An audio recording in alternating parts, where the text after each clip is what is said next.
Hello, my name is Andrew Patterson, and I'm here to talk about Levi Strauss. I'm here to talk about the exploitation of workers for Levi Strauss and the ethical issues that went against them. The first ethical issue I'd like to talk about is child labor laws. Many companies such as Nike, Reebok, Abercrombie and Fitch, many other clothing stores, they were caught with going against child labor laws. In the child labor law, it states that no one under the age of 14 can work at a company, especially long hours. Well, Levi Strauss, there was many speculation of them using children in their working products, but they were caught only in Mexico because there were former employees of Mexico saying that there were 10 children under the age of 14 that worked there, but they were speculation around other countries, but they really weren't caught like they were in Mexico, and they were punished through it. But that's a very big issue in the corporate world. I mean, people know that many industries do it, but it's a big issue, and it hits home for a lot of people.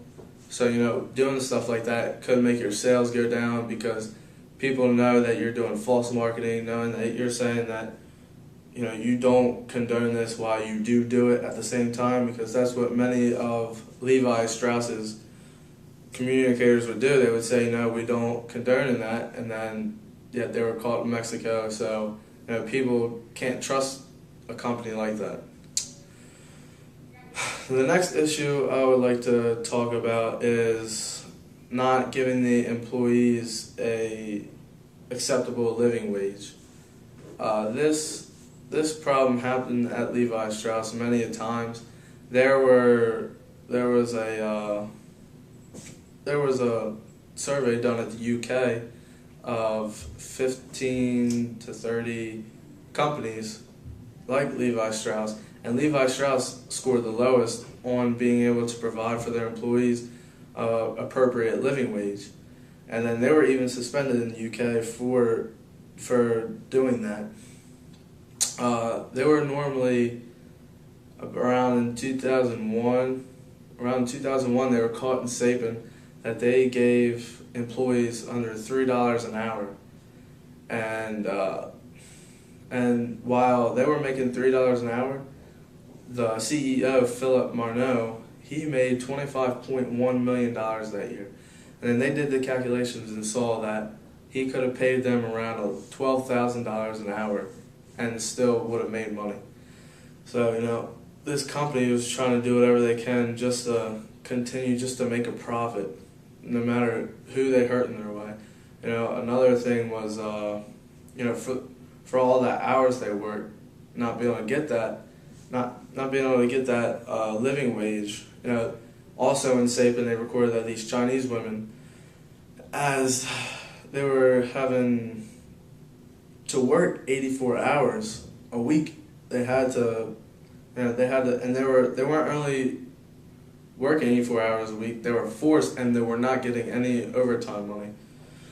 And so many people brought this issue to light, and that's another reason why the survey that I discussed earlier, that's another reason why that they were scored so low and were actually suspended from the UK.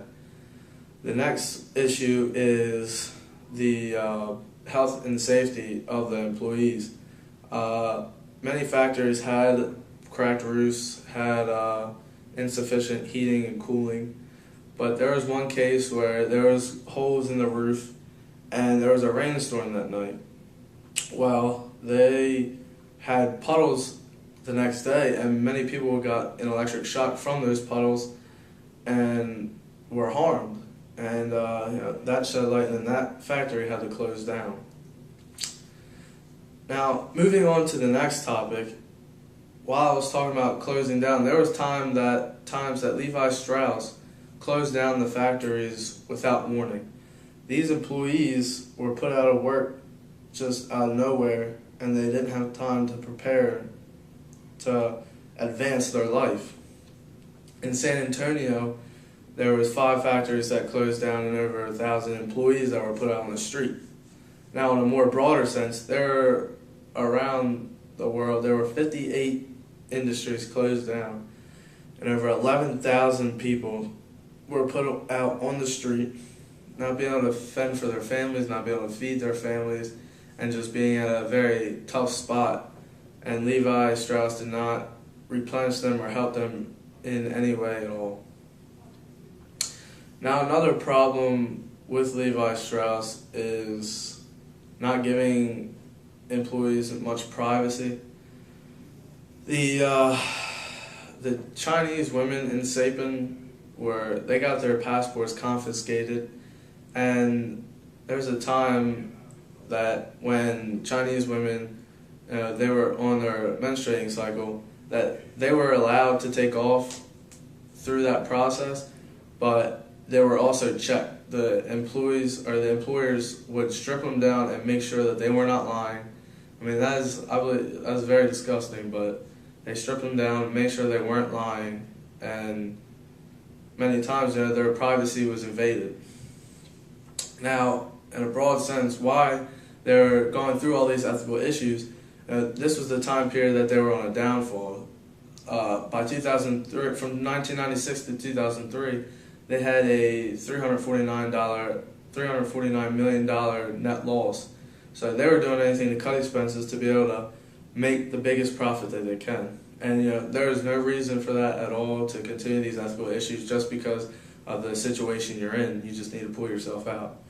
Well, they realized what they were doing, and they cut those ethical issues. They really started to revamp what they did with life, what they did with their company.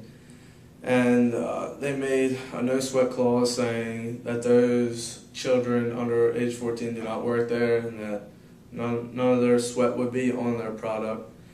And so